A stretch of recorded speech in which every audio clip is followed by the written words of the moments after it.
The Honourable Leader of the Opposition. The $60 million Arrive scam is just the tip of the iceberg. We now learn that there are $5 million in additional fraud that has been identified by the Department of Public Procurement. And this is out of the $21 billion the Prime Minister is now spending on outside consultants, a 100% increase, and fully with the support of the NDP. Can the Prime Minister tell us how much of this $21 billion is fraud? The Right Honourable Prime Minister. The situation is obviously unacceptable, which is why authorities are looking into this procurement process. Anyone who took advantage of our COVID response to save Canadian lives should face consequence. All federal contracts with these companies have been suspended as the investigation continues. But everyone in this House noticed how quickly he pivoted from a question on Ukraine. The reality is, Mr. Speaker, his members are ashamed of him for forcing him to vote against Ukrainian Canadians.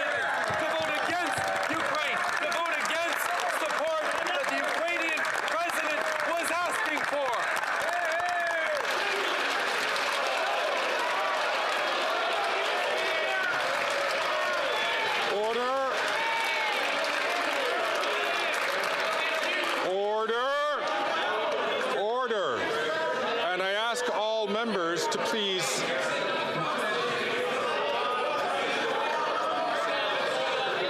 order. I'd like to remind the Prime Minister, please, to make sure that questions and comments are directed through the chair. The Honourable Leader of the Opposition. Mr. Speaker, the Prime Minister demonstrates once again he is a fake and he is a phony, because he's a fake and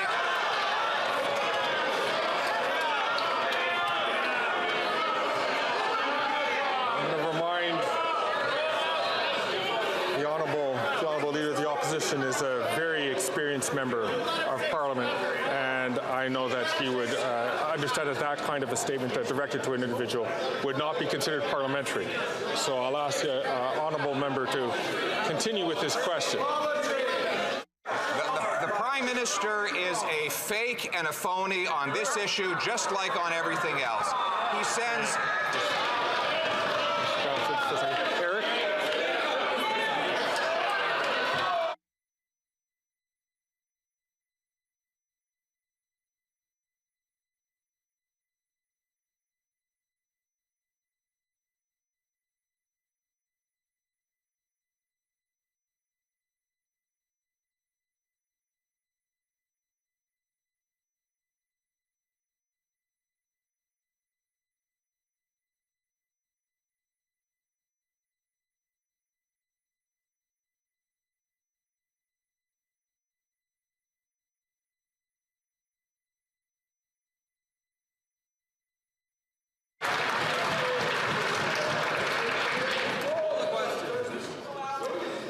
The honourable member, again, is a very experienced member, and he knows that when the Speaker asks him to chastise us a little bit for the use of language which is not considered parliamentary, I'd ask him please to rephrase, to withdraw those comments, rephrase the question without using those words. Mr. Speaker, this is a Prime Minister who authorized the export of gas turbines to pump gas from Putin's economy into Europe to fund the war. He's someone who signed on to allow Russian detonators to blow up Ukrainians on the battlefield, and he's a pro-Russia energy policy to fund the Russian economy. We'll take no less.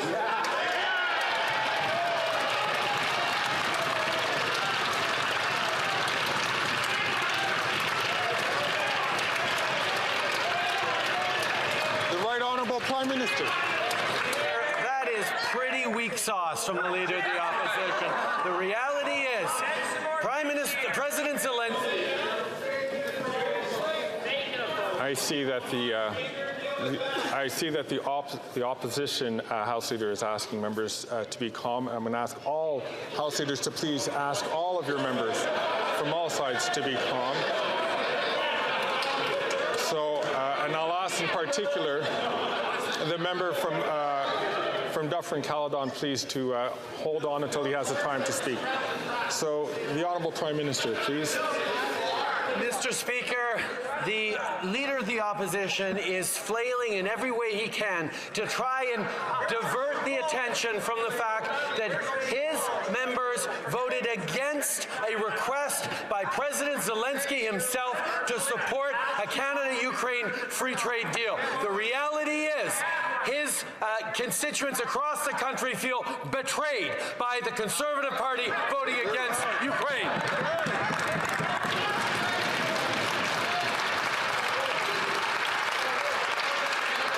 The Honourable Leader of the Opposition.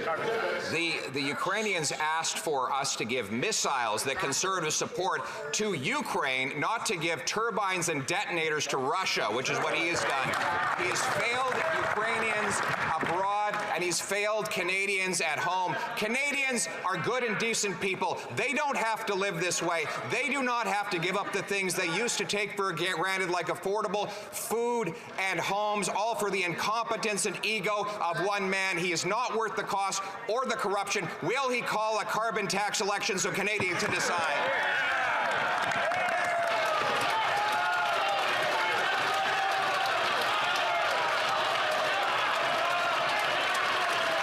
The Right Honourable Prime Minister. Mr. Speaker, notice how desperate he is to try and find any excuse he can to justify their voting against Ukraine. Suddenly, he's not talking about the price on pollution that Ukraine put in itself years ago. He's not using that as an excuse, even though that was all we heard as the justification for why they voted against Ukraine, voted against Ukrainian Canadians, voted against the reconstruction of Ukraine that we are committed to through a free trade agreement. He stood in this House and voted against Ukraine and is now trying to do anything he can to hide from it. He let down Ukraine, and that showed who he is.